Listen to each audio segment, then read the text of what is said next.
Hey YouTubers, this is Bob. Well, it is so good to be back with you. Well, I'm bringing to all of you Imbolc greetings. For those of you who practice the Wiccan tradition, you know that today, February 2nd, is Imbolc.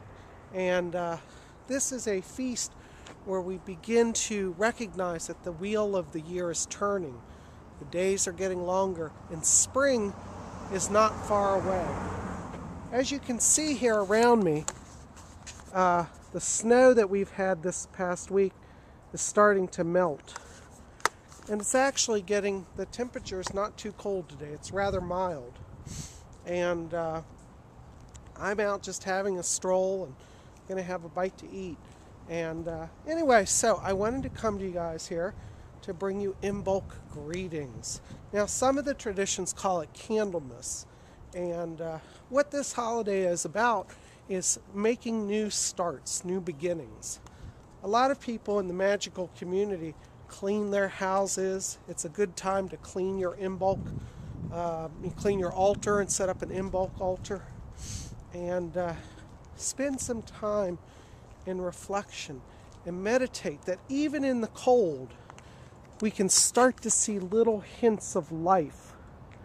There's a little bit of greenery. And the temperature is getting just a little milder. It's still cold, and there's still frost around. But Imbolc is the sign that we're beyond the worst of the winter. So anyways, I'll share more thoughts as we go through the day.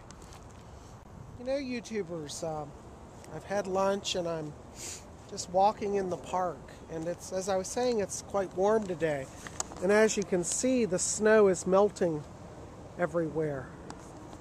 Today is Imbolc, and as I was telling you, Imbolc is a time when a lot of people start new beginnings. It's a time when we let go of the past.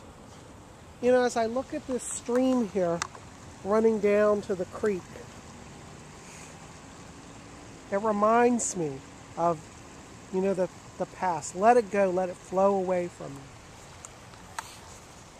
You know, one of the things is, you know, at Imbolc, it's very common for witches to light all the candles in their house. Imbolc is commonly called the Feast of Flames.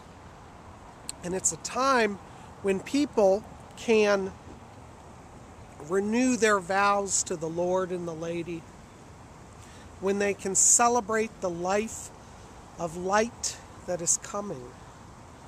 We're not yet at the spring equinox, but we're getting closer.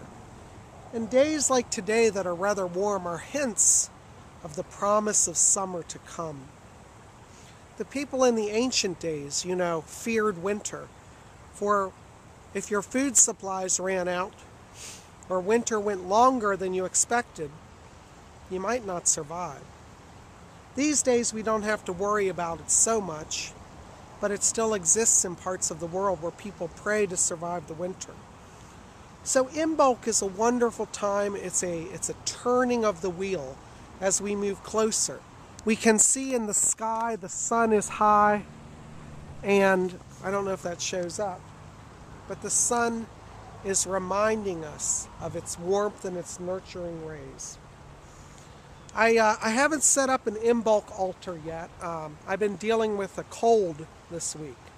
And for those of you who are saying, well, gee, Bob, I've been struggling too. I don't know if I can set up an altar for Imbolc. I'd like to remind you that in the craft, the tradition is very different. It's not a tradition of rules and regulations. The things of the craft are guidelines to help you. There is no compulsion. Because today I have clients and I'm battling a cold and I have so much, I haven't set up my altar yet. But I'll do that later this week when my energy is better and I'm more focused. So let's just walk and enjoy the beautiful scenery of the park.